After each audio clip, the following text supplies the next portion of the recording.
Is just Vlogbrothers. Hey, everybody. Okay. Thank you so much for joining us. We are live now, I think, on the Vlogbrothers channel, but I have to make sure it's working. It is working. All right. So we can see all your comments. If we move over from private chat to comments, your comments just roll in. Good morning. So nice to see you. Sorry to be 1 minute late. People expect me to be very punctual. So I want to just, first off, I just want to say that because you're used to seeing me on this YouTube channel, you're not used to seeing our other guests. So I just want to briefly introduce them and explain to you why, for me, this is like if my daughter was asked to interview Olivia Rodrigo or Taylor Swift.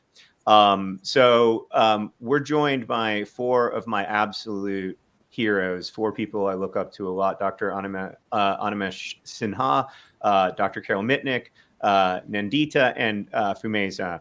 Nandita and Fumeza, for those who don't know, are TB survivors who joined together with Doctors Without Borders, MSF as it's known, to sue the Indian government to make generic bedaquiline possible, to make it so that India would not honor J&J's attempts to create a secondary patent and extend the life of their patent past its normal life. They succeeded. That is the reason why generic bedaquiline was ready to be produced the day the patent expired. It is incredible what they've accomplished, not just with that project, but in their lives as a whole. I'm so excited to get to hear from them. Dr. Sinha is a longtime TB doctor in many countries around the world, and Dr. Carol Mitnick is my friend and hero. Okay, so that's a little bit of background. I wanted to start with Nandita because I don't know how much time she has. She has a job. Yeah. Is anything for TV? I'm here. Yeah, we're glad to have you here while you're able to be here. So I wonder if you could just tell us a little bit of your story of the challenges to find out that you had tuberculosis, and then the extraordinary challenges you faced through the treatment process. So firstly, hi, thank you so much, John, for having me with such stellar panelists and people I've only met on social media, and it's very nice to see everyone here. So I'm a two-time TB survivor, and I had intestinal TB, which is known as extrapulmonary TB. TB is generally known to be you contract it in your lungs, but that was not in my case. I've got it in my intestine. I had it for the first time in 2007 when I was a 17-year-old. Just about 2 months before I would turn an adult, I was diagnosed with the disease. I was starting my undergraduate studies, and right in the middle of that, I get to know that, okay, wow, I have got this disease. I had no idea about this anywhere. It was not a name that I was very familiar with until I was told that I am having it myself. And then I underwent a treatment for close to 15 months after that, and I was cured completely. My doctors told me that my treating doctors told me that you're done, and you can go ahead with your life, and this disease is now a thing of the past, and you don't need to worry about this disease anymore. But then I did my master's, and then in 2013 I suffered a relapse, what you call as reinfection, and the disease came back to the same organ, intestine, and the medicines that I was put on did not work on me very well. I was told that my disease has progressed to a very severe stage. And in the process of getting treated, I underwent 6 surgeries in my abdomen, and I was hospitalized for close to 90 days. I was a 24-year-old girl who was I was very looking forward to the life ahead after my post graduate studies, but here I was, this disease just threw my life off the cliff completely. And after that, in right around November 2013, because of an injection that was administered to me as part of my treatment that was called as kanamycin, I suffered a complete loss of hearing. So it would sound like I am probably narrating a horror fiction, but if I'll tell you the way I actually lost my hearing, it was like this: that I slept at around 2 o'clock in the afternoon. I spoke to everyone around me, my family members, everyone. I slept at 2 p.m. and I woke up at 2:15 and I couldn't hear anything. That's all. So I was actually able to hear everything before that, and then 15 minutes later I didn't hear anything. So I we initially thought for a day I was living in sort of a denial that okay, maybe this is not. I mean, where will one think about hearing loss? I mean, this is not even a thing that anyone even thinks of in the course of your regular treatment, that suddenly you will just lose your hearing. So we thought of other things. Okay, maybe it's something else. It's just something temporary. But then I think a day or two later, we were informed that this was because of a medicine, and that was I think one of the most horrifying days of my life. The day of my life, the day I got to know that it was a loss of hearing, not because of a bacteria which I was trying to fight off, but it was actually because of a medicine that I lost the hearing. So that I think was something difficult to come to terms with. But then, yeah. So this was been my journey with TB, and Yeah. today I guess Fumeza and we do it. We just hope to ensure that these kind of what do you say, horrifying or very difficult experiences, one need not confront with the disease. It should be just a cakewalk for anyone who gets it, that okay, I just take the medicine and I'm cured. No one needs to grapple with these kind of questions or existential questions. That's what Yeah, we hope for. and you and Fumeza both have cochlear implants, correct? But many people who experience hearing loss from the injectables are not able to afford cochlear implants because they're very, very expensive. And so for many people, there is no, I mean, there's the hearing loss is permanent and it's entire, and there is no remedy for it. And one of the reasons why Nandita and Fumeza, and correct me if I'm wrong here, Nandita, but one of the reasons you fought so hard for access to bedaquiline is that bedaquiline can replace these injectables, and it's vastly more safe, and it doesn't cause hearing loss or the other toxicities that are associated with those injectable drugs. Is that right? Yeah, that is the reason.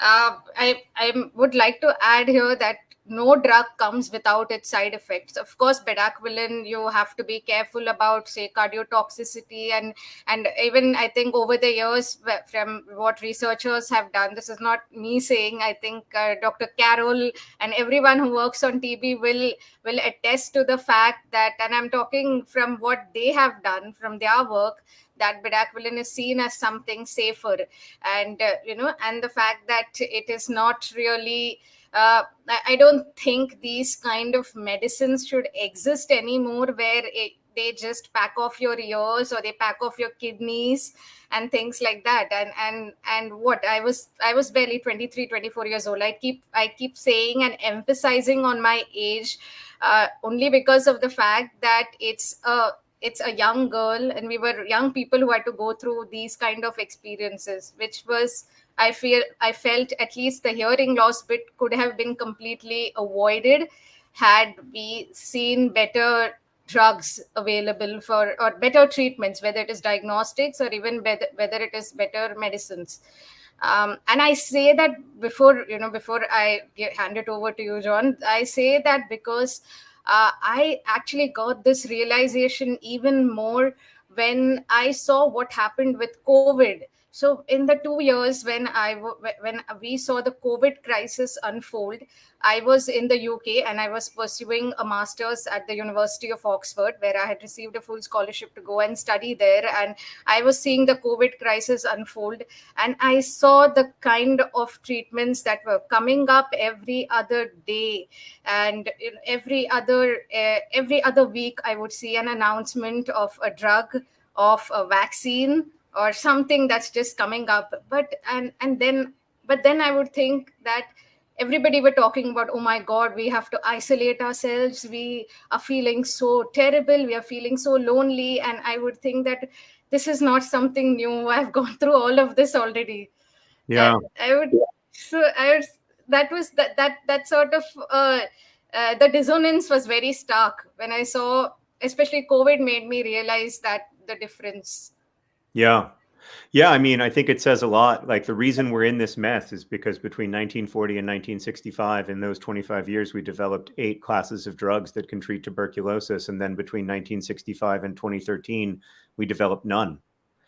And, now we have bedaquiline. We have some promising new therapies in the pipeline. But that 40 years where we basically completely ignored tuberculosis as a global health community was catastrophic. And I think it's really important to know that that's a catastrophe that real people feel in their real lives. Fumeza, I want to turn to you. I know you had a lot of challenges around diagnostics, and one of the reasons. So we've been talking about bedaquiline and Johnson & Johnson's choice to continue to apply their secondary patent, even though access has expanded. I know you're from South Africa, where just today, actually, wonderfully, another big victory for TB fighters. Just today, it was announced that the South African government is going to be investigating J&J's attempts to continue to enforce their secondary patents in South Africa and keep those prices artificially high, even as much of the world is seeing lower cost generics thanks to the work that y'all have done. So I wondered if you could talk about that. Indeed, I wondered if you could talk about that. And how you feel about that news today, and then talk a little bit about your journey and your journey to diagnosis, because I know it was difficult, and I know in a world with GeneXpert machines, it might have been very different.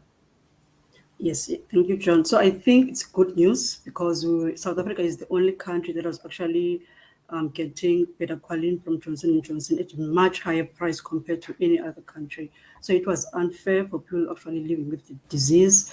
And as activists, we were angry because why? That was the question. But yes, going back to my story, so it took a while for me to get the correct TB diagnostic. Because at the time I was a student, a first-year student at university. I was 19 years old. I saw that I was not well. I didn't have the common TB symptoms or the obvious TB symptoms, just that I got tired easily and I had struggled like climbing the stairs. So I went to the doctor, and then the doctor checked for all common diseases, including HIV. They all came back negative. But then he saw that I was not well, and at this point I was lost, like I was very thin. He said that I must do a TB test at a local clinic in Cape Town. So private doctors do not check for TB, they refer you to the public clinic. So I went to the clinic very sick, struggling to walk, struggling to breathe, like shortness of breath. And then got tested for TB. I told them why I was there, got tested for TB. I had to wait at this time for 3 weeks to get the results. But then I was only given like pain medication, although I was not in pain, which didn't make sense, but they had to do something, I assume. So I went back to the clinic to get the results after 2 to 3 weeks. And then the results showed that it was negative, meaning that I did not have TB. But because they saw the situation I was in, I was like my lowest weight, 32 kg. I'm not sure what it is in pounds in American. I don't know what it is. About 70. It's very thin. So they said I must do a chest X-ray, and then I go to another clinic to get a chest X-ray, and then I was diagnosed through the chest X-ray. And then I was started on these first-line TB drugs. There's a normal TB, I call it normal TB. Very big tablets, they were easy to take, but then I was not getting better, I was getting worse. So I went back to the clinic, got tested again, and then this time around the results came back. They told me that I had multi-drug resistant TB, also known as MDR TB, and that I needed to be hospitalized because it was very infectious. And then they gave me like this cocktail of drugs, like 25 tablets, and then there was also an injection that Nandita talked about. And then there was no explanation, we were just given the drugs and then we were off. But then I don't know how, but I woke up in hospital at Brooklyn Chest Hospital here in Cape Town. And with this, taking this drug, I thought it was a joke because it's different drugs, different colors, different sizes. It's not like you're going to take them and then it's going to be fine. It doesn't work like that. You take them, they come out, you vomit.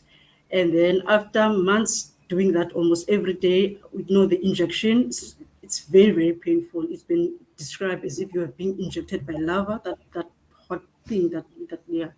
So it's very numb. Imagine getting that injection every day. Then they told me I would get that for 6 months. It was very painful. But then I woke up as similar to Nandita. But my story is that I woke up and then I could not hear anything. Went to the bathroom and you wake up. And then there was no sound of running water, no sound of the toilet flushing, nothing. It was quiet. The nurse came. She was talking. I know this because her lips were moving, but I could not make up what she was saying.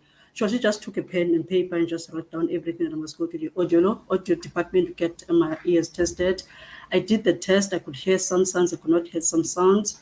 And then it was the most awkward thing because on my folder, no one was talking to me because I could not hear them, but they wrote deaf in capital letters in a red pen. And then they wrote that I must go to the doctor. The doctor explained, what was happening in writing. And then I had to do the speaking, and then I could not even hear myself, which is what the most confusing thing. It felt like a dream because this can't be real. No one told me that I should expect, being deaf. And then they explained everything. They were very sorry. There's nothing that they can do, this and that. And then they told me I had pre-XDR TB, and then I needed to be tested again for some reason. Doctors in this room will explain all of that. But then I got tested again. Then they saw something unusual in my lungs. They assumed cancer, they assumed tumor, but it was not neither of those. It was just some liquid that was building in my lungs caused by TB treatment or TB. And then I did the surgery where I broke a lung and a collapsed rib. Said sorry again. Then I was discharged, getting better. And then I was finally discharged to go home to finish my pre-XDR TB drugs.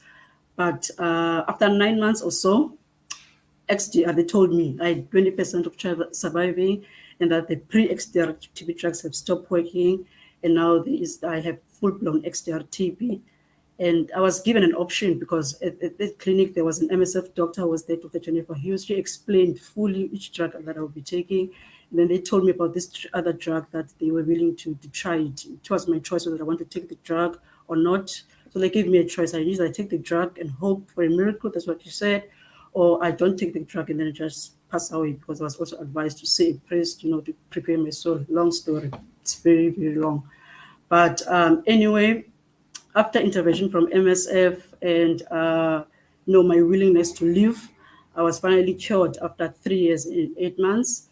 And sadly enough, as Nandita, I was also deaf, so that meant that I could not go back to university as I was a first year student. So I don't know, I was Googling how to get your hearing back, curious. And then I saw all these things online, but then I come across cochlear implants. Yes, we are fortunate enough to get cochlear implants, but they are very, very expensive, $40,000 US. And that's about close to $1 million. It's expensive in any currency. But what I wish could have happened is that when they knew that I was sick, like I knew that I was sick, so I went to seek help. I wish that there was this test, like it is now, GeneXpert test, to get tested, and then they know exactly what is wrong with you. Like if it's XDR, says XDR, because I was only told later that there is a chance that I actually had XDR from the start. All of that could have been prevented. My hearing loss, my vomiting every day, all of that suffering for 3 years and 8 months could have been prevented if there was, this machine that is available now to get the accurate test that everyone can have access to it. Yeah. And I read that you took between 20,000 and 30,000 pills during your treatment. It's a lot. It's so beyond a lot. It's unbelievable. And then, but the story might have been very different if you'd had access to a GeneXpert machine, because we've talked about this in our community, but about half of the tests that go through smear microscopy that have tuberculosis don't detect it. And so that's why Fumeza probably was told that she was negative for tuberculosis. It wasn't anything that anyone did wrong. It's just that the test isn't very good because it's 130 years old. And if you'd had that GeneXpert test immediately, you're right, you would have been spared so much of that. And that's why we feel so strongly about fighting for bigger, better access to these GeneXpert tests. They're amazing tests, but overcharging for them is causing just a tremendous amount of real harm. Mm-hmm. Yeah, so it never makes sense to me. There is this solution, you make this solution, and then you make this solution not easily accessible to actually people who need them the most. Then what is the point of doing that? Same as with Beta-Colin, same as with GeneXpert.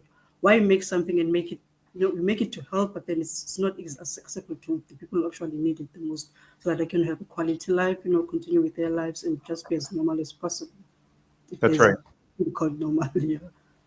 That's exactly right. So I just want people to understand that that's the core disagreement we have with Danaher and with Cepheid, is that we believe that it is not useful to make a tool that the people who need it most can't use. And we believe what Dr. Peter Mugeni said 25 years ago about HIV treatment, where are the drugs? The drugs are where the disease is not. And where is the disease? The disease is where the drugs are not. And as long as the tests and the treatments are where the disease is not for tuberculosis, we are fundamentally failing at the point of medical care, which is not to invent life-saving treatments, but to invent and distribute life-saving treatments. So I want to turn now to Dr. Animesh Sinha, who works at MSF. And I want to ask you, Doc, why do we call TB a disease of poverty? Why do we talk so much? I don't love this phrase because I don't think most people know what it means, but why do we talk so much about the social determinants of health when it comes to tuberculosis? Tuberculosis has classically been associated with poverty or with deteriorated socioeconomic conditions. So after a war, after we go through a tough time, or in places where people are still living in poverty, you see increased incidence or increased number of people suffering from tuberculosis. As and when the status of the community improves and the living conditions get better, nutrition get better, immunity gets better, the incidence of tuberculosis gradually reduces, as we have seen happening in the US, because previously US also had tuberculosis, but it gradually declined as the socioeconomic conditions improved. However, a vast majority of the cases in the world today still happen in low and middle income countries. That India accounts for around 3 million of the around 10 million cases that happen every year. Yeah, 3 million is a huge number. And this will take time to improve. However, it does not mean that people who are suffering today deserve to die or deserve not to get diagnosed or treated correctly. So even though there is poverty, even though there is incidence of tuberculosis high, we still have to diagnose those people correctly, and we still have to put those people on the correct treatment. Right. And to the point of diagnosing those people correctly, I wonder if you could talk about the role that the GeneXpert machine and Cepheid's tests play in that process, and what the difference is between having a GeneXpert diagnosis or a diagnostic experience more like the one that Fumeza had, where it's weeks and weeks between the test and the results, and often people go undiagnosed entirely. Yeah. Of the 10 million people who are estimated to have TB every year, only a few people get diagnosed with the correct tests that they need. A vast majority still get a microscopy as the baseline test. Microscopy misses out half the people who have tuberculosis. And top of that, even if microscopy tells you that you have tuberculosis, it doesn't tell you whether you have drug-resistant or drug-sensitive tuberculosis. So somebody might come up with a diagnosis that, oh, I've got tuberculosis based on microscopy. And then you are started on a first-line treatment, which is basically a drug-sensitive tuberculosis treatment. And by the time you start to realize that this treatment is not working for me, it's already quite late, because you start becoming resistant to all the drugs you have been taking. So there is more and more development of resistance, as we have seen in many cases. What is actually needed, as Fumeza was also saying, what is actually needed is a test which at the beginning can tell you whether you have tuberculosis and whether the drugs that you use to treat tuberculosis with will work or not in that particular case. GeneXpert is a test which tells you whether you have tuberculosis, as well as tells you whether it is resistant or not. And then the second advantage of GeneXpert and similar test is that it tells you in a very short amount of time, within 2 hours, it will tell you whether you have TB or not. Classically, if you have to detect drug resistance, it can take months. You have to take a sample, you have to culture the sample, the bacteria will grow, then you'll have to test different drugs on the bacteria to see which ones will work, which ones won't work. That takes months. And by that time, in many cases, it's already too late. Patients have have patients are already suffering with tuberculosis, and then you put them on toxic drugs which are not working for them. So GeneXpert solves a lot of these problems, but it's not accessible to everybody, and that's an issue. Yeah. So I wonder if you could talk about that lack of accessibility, like how often people are unable to access GeneXpert tests because of cost, and whether cost is, because I think one of Cepheid's arguments is that cost is not really we don't know what Cepheid's arguments are because they've never spoken publicly about this, which is infuriating. And I should say Danaher and Cepheid, because Danaher is the gigantic company that owns Cepheid. But I wonder if you can talk about, one of the arguments that they have used in the past is that cost is not the main barrier to access. And I wonder how you would respond to that. I don't think that is particularly correct, because if cost was not a barrier, I think most countries would be rolling it out quickly, because first of all, it solves the issues with the practitioners who have to diagnose people, and secondly, it helps the patients. So there is no reason why a doctor who's supposed to care for a patient would avoid using a test which is better for the patient. It's just because they don't have that test available within the systems. And the reason why it's not available within the systems is because most of these countries where the burden of tuberculosis are low and middle income countries, and they don't have the resources to buy so many tests. If India had to buy for the 3 million people who are estimated to have tuberculosis, you have to test many times more people to be able to diagnose those 3 million. And to be able to procure those number of tests would require a huge budget with the cost of the cartridge that currently is being sold at. So unless the costs come down, it is impossible for many low and middle income countries to be able to roll out these tests at a scale which will be able to pick up most of the cases who go missing every year. Right, right. We've also gotten a question in chat that I wanted to ask you about diagnostics, because many people, especially in the US, are familiar with tuberculosis testing only through the lens of skin testing. So can you talk a little bit about skin testing and the upsides and downsides of skin testing, and why GeneXpert tests are better even if they're more expensive? And I should say they're currently more expensive. They don't have to be expensive. That's not cost effectiveness is a moving target based on how much Danaher decides to charge. Yeah. Skin tests are tests for TB infection, which basically tell you whether or not you've been exposed to the bacteria. It won't tell you whether you have active tuberculosis disease, whether you're suffering, whether you're ill with the disease or not. So a skin test might tell you that, at some point in the past, you were exposed to the bacteria, but that does not necessarily mean that you have the disease or that you require a particular kind of treatment.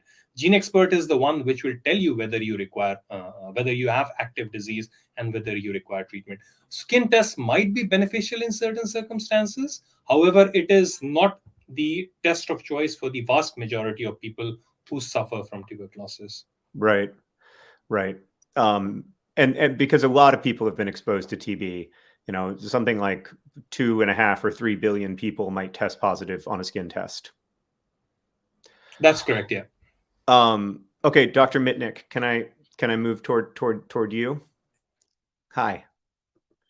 Dr. Mitnick and I are friends. We were friends before this. So you've been in this world for a long time. And I wonder if we can start by you telling a story or two about changes that you have witnessed in the treatment of people with drug-resistant TB after the introduction of bedaquiline and the newer drugs. Sure, John. Thank you. And thanks so much for organizing this. I'm thrilled to be in the company of the two of the recent winners of the Times 100 Next, and I guess one prior winner. So woo-hoo! Yeah, Fumeza and Nandita just got awarded, just got acknowledged as the Time 100 Next, among the Time 100 Next most influential people. Although I would argue that they should be on the Time 100 Now list of most influential people. Exactly. Well, there's more to come. More to come. You are still young, y'all. So, John, I think it's a super important question. And we already heard from Pumesa just how transformative the treatment was. She was had been poorly treated, late diagnosis because of the poor tests that were available at the time. And after close to 3 years of treatment with other regimens, even at that point, bedaquiline was able to be part of a regimen that cured her. And you, John, have observed it in your friend Henry as well. Many have called it a Lazarus effect, kind of like what people were saying about antiretroviral therapy when it first became available for HIV, that on the individual level, the results are nothing short of transformative. And then on the population level, on the kind of whole practice level, the same is true. Bedaquiline is now the linchpin of every single treatment for multi-drug resistant TB. That's true for adults. That's true for children. That's true for pregnant people. That's true for people who are living with HIV. It doesn't matter. It is the foundation of every single one of the multi-drug regimens. And so the cost of that drug is so important to the 500,000 new people, that 500,000 people who get who get drug-resistant TB newly each year. And I want to emphasize that we fail to treat so many of those people each year. We treat something on the order of 200,000 or less of those 500,000 maybe new cases, but there's this backlog. There are these 1 million or 1.5 million people accumulating with drug-resistant TB over the years because they haven't been treated, and you can actually live with TB and drug-resistant TB for a long time. So bedaquiline is really part of a whole treatment transformation that's kind of analogous to what happened with treatment for run-of-the-mill TB in the 1970s, when we got these very exciting now old drugs called pyrazinamide and rifampin, where treatment was shortened from 18 months to 6 months. And that's exactly what we're seeing because of bedaquiline and some other components now. And so more people can get treatment for less money, less health system investment in the toxicities that Pumesa and Nandita were both describing. Pumesa thought she took her pills, okay, that was done for that. But no, it wasn't, because then she vomited. And that takes a lot of support for people to make it through that care. But if you have something that's more tolerable, like the bedaquiline-based regimens, there's so much more promise. Yeah, and for those who don't know, Dr. Mitnick was a really important part of the research in Peru in the early 1990s, proving that MDR-TB could be treated effectively in low and middle income countries, which really transformed the way that we treat MDR-TB. I mean, Dr. Mitnick once described to me the previous WHO regulation before the evidence came in that it was possible to treat MDR-TB effectively in poor countries. She described it to me that the WHO's regimen was essentially let someone sit on the side of the road until they die. And now, more people are able to access treatment. I think it's really important to understand that progress is possible and that we've seen progress, but progress is harder than it needs to be. And as Pumesa said earlier, like, one of the frustrations here is just like, well, why do you develop these technologies if you don't want people to use them? Like, surely the motivation can't be only money. Like, nobody when they were like 9 years old thought, when I grow up, I want to be an executive at a pharmaceutical company so that I can minimize the number of people who can access my life-saving treatments. And I don't think people think that way, right? Like, I genuinely think most people don't think that they're bad. I genuinely think that, like, these are people who are trying to make the world better. And I just think sometimes people need polite but insistent reminders of the best way, that the best ways to do that sometimes don't involve maximizing profit, or at least don't involve maximizing short-term profit. Because I would argue that Danaher would actually make a lot of money if they were selling 45 million TB tests to India every year, and the only way they can do that is by lowering their prices. Dr. Mitnick, I also wanted to ask you what you would say to these pharmaceutical companies. How would you talk to them in talking about access to drugs like bedaquiline and the absolute importance of those life-saving diagnostic tools like the GeneXpert machine? Yeah, I think you were starting to go down that path, John. And I guess what I would say is there are so many other direct and indirect benefits of working in this space, despite the protestations of these companies to the contrary. They get really good PR for doing good work for people who are most in need. They can have very motivated employees and good retention, which costs them less. As you said, these are not inherently bad people. People don't go work in industry, in pharma or in biotech because they want to restrict access. That's not why they do it. They do it for the thrill of discovery, and discovery that will help people. So if it doesn't help people, and there are campaigns like this, that's got to be super demoralizing. But if they can really capitalize on the benefit of this work internally as well. These companies get exposure to emerging markets for other products by getting their name out there. Johnson & Johnson, as you've made so clear, John, it's a household name in the US, and they have products all over the world. So, bedaquiline helps bring name recognition to them and allows them to sell more products on which people's lives do not depend. And then I would also argue that they already get some of these benefits, the public funding that substantially reduces their investment in R&D. We know that estimates of the investment made in bedaquiline are that somewhere between 1.6 and 5 times the investment that Johnson & Johnson made in bedaquiline was made by tax dollars from people around the world, largely in the US. And that includes investments in research and development, that includes investment in early access, that includes paying for a phase 3 trial that Johnson & Johnson should have paid for. They've also gotten a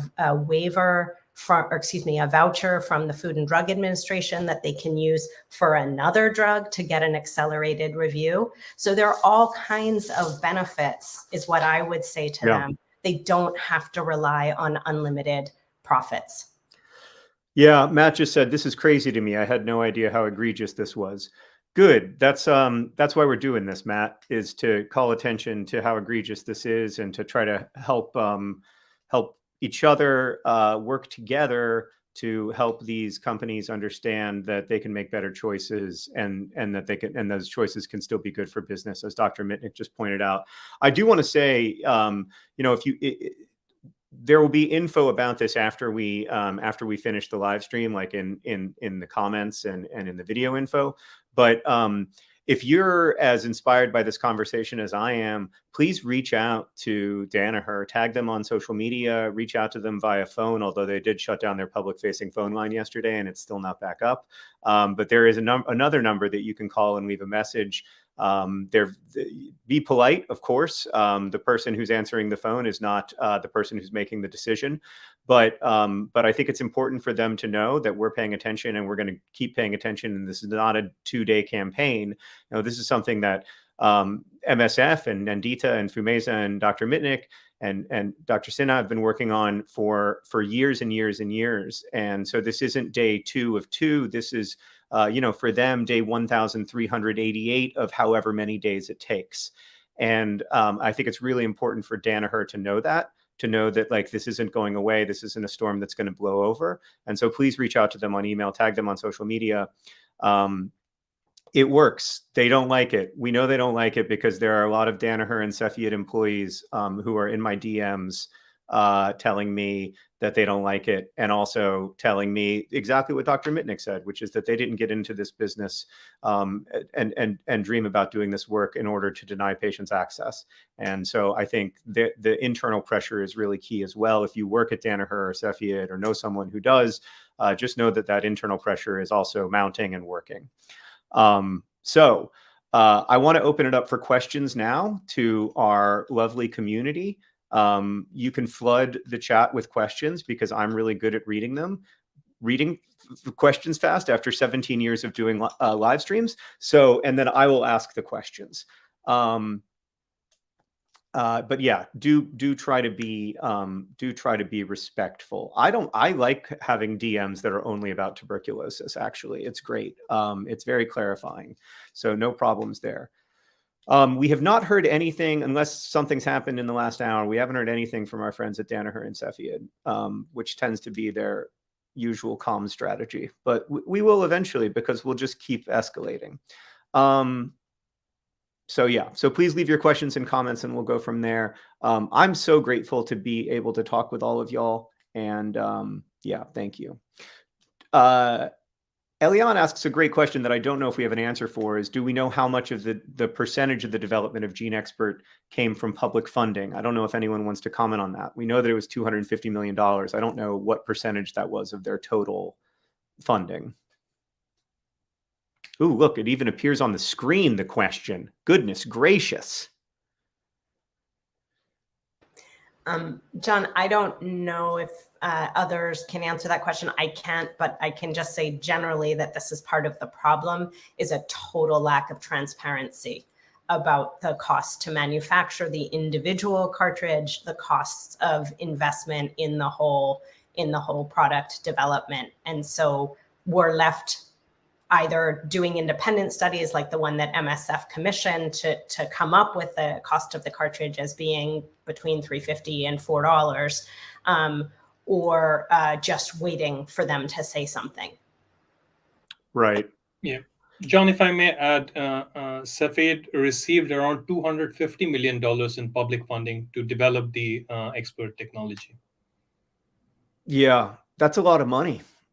It is. And a lot of that came from the NIH. A lot of that came from American taxpayers. A lot of it came from taxpayers outside the U.S. as well. And you know, one of the frustrations here is that when taxpayers pay for something, like I remember once I had an infection behind my eye and I had to get this very expensive antibiotic that was $12,000 a pill. And I remember my doctor saying to me, you know, what's really frustrating about this, man, is that you're paying for this twice because we also paid for this drug to get developed. And I think that's very true. Nandita and Fumeza, we've got a couple questions for you, or a lot of questions for you, actually. I bragged about how I was really good at reading questions, but the questions are actually coming in faster than I'm used to. I will say if the 1,148 people watching right now were to all reach out to Danaher at the same time, it'd be a good morning to push them to respond in some ways. There is a list of Danaher's investors that Nerdfighteria has researched. We're reaching out to some of those investors. You can find out more at our Discord at nerdfighteria.com. So Nandita and Fumeza, can you talk about some of the experiences of other patients you've known, including friends you've lost? I think it's really important because, you know, your stories are so inspiring, but I think it's really important also not to forget the people who joined us in this fight and aren't here to celebrate Johnson & Johnson's expansion of bedaquiline access, and have passed away. I don't know if that's something that you'd be comfortable talking about, but I think that's something that I try to talk about in each of these things that I do, because I just think it's really important to remember those people and remember their contributions. Either of you can unmute if you want, or if you don't want to answer that question, just stay on mute. No, it's fine. I think I can go. So yes, because I was mostly in hospital for almost a year. So obviously you sort of like make relationships and you get close to people. And yes, there were people who were close to me that I lost who could have been saved if there were like better drugs at that time that I had TB. But then another problem is that it's not only the drugs or the diagnostic, there's also stigma that is still a huge problem when it comes to TB. I mean, I've met people who don't want to disclose that they have TB because it's for some reason it's been, you know, said to be a poor man's disease by the media. It's almost associated with being dead and all of those bad things. But then it sort of like also stop people to actually talk about it, make it as normal as possible. There are very few people who actually stand up and talk about having TB or talk about their experiences. And that is the problem, because we need to break down the stigma that people can be able to seek the care that they need, to be able to get the help that they need as easily and also as comfortable as possible. But then, yes, we need to break down the stigma. And to Johnson & Johnson and Cepheid, we have many problems and many gaps in TB. We can't also be worrying about TB medication that is available and also the diagnostic that is available. We need to have one problem at a time. And you're making it very difficult for us as TB survivors and actually people actually care about TB. Yeah. Nandita, can you talk a little bit about stigma as well? I mean, this is something that I've seen over and over again, that the stigma is just so complex and profound that it really does seem to limit the ability of people to live even years after they survive TB. So yeah, so TB is a stigmatized disease, and I think over the years, as my hope is that as more and more people like us come out and share our experiences, it will give a lot more other people the courage to come out and also feel better about the fact that there are people there is someone that they can look up to during their treatment. But TB is a stigmatized disease because it's contagious, but not all forms of the disease are contagious. So I remember that when I got TB, though it was not a contagious form of the disease because I had it in the intestine, still I was told that please don't talk about this to anyone, or please don't share about this to anyone, because of the fact that TB is known to be contagious. So there's a possibility that people could start shunning you, or people could get distant from you. And it's not about blaming the other person, because just because the knowledge about TB is just so poor among the public, that any person, let's say tomorrow an acquaintance knows that I'm having TB, the natural reaction would be that a person would get scared that, oh, okay, will I also contract the disease? But even though it was not contagious for me, I was still told that you be a bit quiet about it. So I would often tell people that I was having intestinal infection. So it was a very vague way to tell it, that I would say it was intestinal infection. I would never tell the word of the disease very openly to anyone apart from a few closed members of the family. And I think this is not just not my experience alone, but it is an experience with a lot of other people as well, globally, I say. Because of the fact that people don't know that TB is not contagious after a couple of months. If you take your treatment for the first few months or weeks very well, and you adhere to the treatment, you do become non-infectious. So these kind of minor details about the disease need to be out there more openly, so that the other person can live in sort of less fear about it, and the person will feel more loved and approachable. So I think that those are one of the reasons, I think. And also because of the fact that, again, because the knowledge about the disease continues to be so poor, so there is a possibility that for example, people don't know whether, let's say, whether you can have a partner during your sickness, whether you can date someone, whether you can whether you can have a normal life. All of that is possible. That's the point. You can do everything, but but adhere to the treatment and follow the treatment, and then more importantly, have a very good nutritious diet, and then you will be fine. So these kind of important positive messaging, as well as important points that need to be out there, so that people know exactly, they don't live in constant fear. So I think that is where I feel the problem lies right now. Yeah, no, I think that's so true. What you were just saying reminded me of a memoir I read by a woman who lived she's still alive actually, but she contracted TB in the early mid 20th century when she was a child, and lived in the United States in sanitariums while she was trying to recover before eventually getting access to streptomycin and having her life saved. And she wrote that when she finally was able to go home, she had forgotten what it was like to be touched with love. That she, like her, with her nurses and everything, maybe they would turn her over or they would pick her up, but to just be held, to just have her face stroked, that was something that that hadn't happened in so long, since she was a little kid, because people were afraid of her. And that's so heartbreaking. And to your point, it's so unnecessary, because we know that once people have been in treatment for a few weeks, they're no longer infectious. They're actually like much less of a threat to me or to you than just walking around or being on a crowded bus would be. So I want to, we only have 10 minutes left and I have to go upstairs because I did not plan my battery life very well. So as I walk upstairs to plug my computer in, this is a super professional live stream.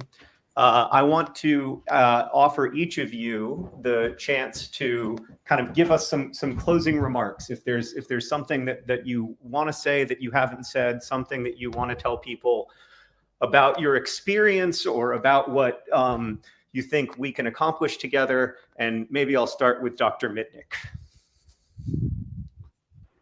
Thanks, John.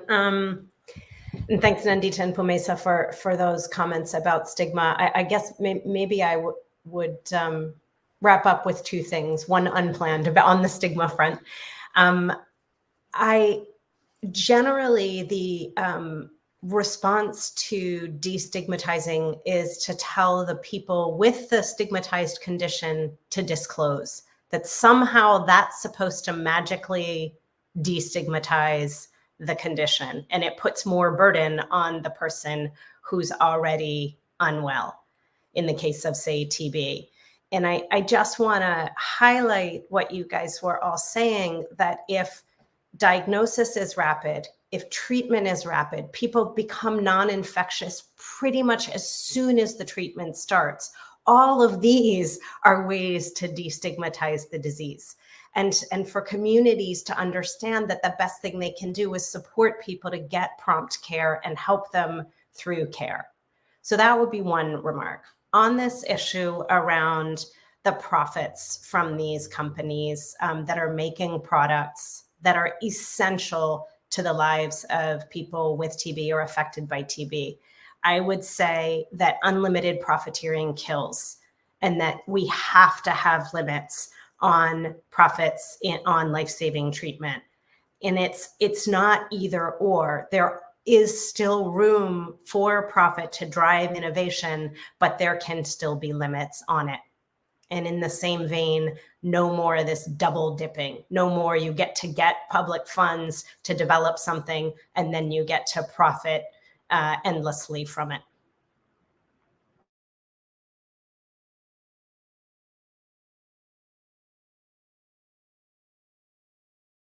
I think you're on mute, John.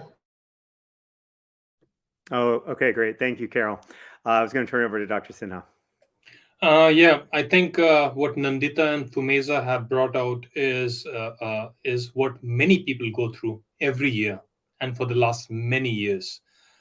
What could be done is the US diagnostics company Cepheid and its parent company Danaher should drop the price of GeneXpert cartridge to $5 for all diseases, including tuberculosis, which would improve the diagnosis of tuberculosis, find those people who are missing, and be able to start them on the correct treatment early so that they could have a better life and a better success of treatment.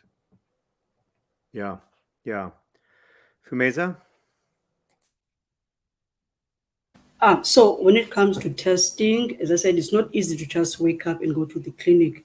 So yes, we need to break down the stigma, but there's also another thing called universal testing for TB, also known as TUTT. This provides like annual TB disease testing for people living with HIV, as well as testing of all contacts of people with TB, and also people who have been previously treated for TB, like myself and Nandita. So in a South African, Cape Town, those South African contexts, and TB services should also be available close to where people live. Because you find that people, because of stigma, instead of going to the clinic that is close to them, they avoid the clinic, they go to another clinic to avoid being seen by the community that they live in. So yes, there should be, as I said, universal testing for TB, and also it should be available to where people live, like where they live. Yes, thank you. Yeah, no, I think that's so important that if you ask people, it's so much to say like the only way you can get treatment and diagnostics is to pay for transportation, to walk long distances. That just makes it inaccessible to so many people. So I think that's such an important point. Thank you. And Nandita. So I think everyone, Dr. Animesh, Dr. Carol, Fumeza, I think they've made very important points, but I wanted to tell a word on the patent opposition that we won. Was that we had our share of skeptics along the journey. We had people, maybe off the record, question us as to, what was our motivations behind doing something like this, because we were not going to get bedaquiline in any way. Both of us, we had completed our treatment by then, and we were leading perfectly okay lives. But why? What were our motivations? We got questions like these as well. But we also were asked, okay, are you against innovation? Why are you against innovation? Do you have any idea about how the economics works behind this? And I think all of that sort of questions have been laid to rest, hopefully, with what has happened. And I hope that today's discussion sort of throws a light on all of these questions. Is that I think neither of us, none of the panelists, but I can speak for myself at least, is that I'm certainly not against any form of innovation. What we want is that the innovation actually reaches more people. That's all. That was the main motive behind this. It is not about us not understanding the economics. I think that's the most frivolous comment to say, because both of us, we are highly educated people. We know what we were talking about. But things like this, I think, I hope the message goes out loud and clear, is that what we want is that essentially is that it reaches the people it has to reach. I think science has to benefit everyone, and not just some people. Yeah, I mean, innovation, you're in favor of innovation. I would argue you're strongly in favor of innovation, because innovation is not just innovating the number of drug compounds or tests that we know how to do. Innovation is also innovating how we get those tests and compounds to the places they're needed, how we produce them at scale, how we, all of those questions of innovation, right? Like we talk a lot about Alexander Fleming discovering penicillin in 1928, but it wasn't Alexander Fleming discovering penicillin in 1928 actually wasn't the big innovation. The big innovation was in the early 1940s, when large groups of scientists working together figured out how to make penicillin more than a drop at a time, so that we could actually get it into people to help them. And to me, that's the work that you're doing, which is, I think, the much more innovative and important work. So I'm just so grateful to both of you, to Fumeza and Nandita, our newest Time 100 Next fellows. But just two people who I admire so much, and I know will be continuing to lead the charge toward breaking down that stigma, toward increasing access to diagnostics and drugs, starting just in a few days at the UN General Assembly. And the high-level meeting on tuberculosis. So thank you both so much, Dr. Mitnick, for all of your great work, for leading the way, for leading me on this path. I'm so grateful to you. And to Dr. Animesh Sinha, whose work has saved countless lives. We are so grateful to you. The last thing I want to say is that we're really grateful to the people who are here, who are in this audience with us, including Shriha, who just called the Cepheid phone number and got to talk to a person within just 2 minutes. So good job. She pressed 1 2 times and got to talk to a human being. So thank you for doing that. Thank you for continuing to keep up the pressure on Danaher. Thank you for continuing to monitor Johnson & Johnson and pressure them to expand access to bedaquiline. And thank you for being part of this community with us. What we're accomplishing together is another reminder that human beings do very little alone. Almost everything that we do together. And what we can do together is so much more than what we understand sometimes. I know it's easy to feel powerless. I know it's easy to feel despair. I know that the problems we face together are overwhelming and at times feel utterly intractable. It's easy to feel hopeless in the face of them. But I still think that hope is the correct response to the miracle of human consciousness. I still think that we can make a better world together. And that starts every day. Every day we have that opportunity to work together for a better world. I'm so grateful that y'all are working with us, and I'm so grateful to be able to work with the 4 people who joined us on our panel today. So thank you very much. And as we say in my hometown, don't forget to be awesome.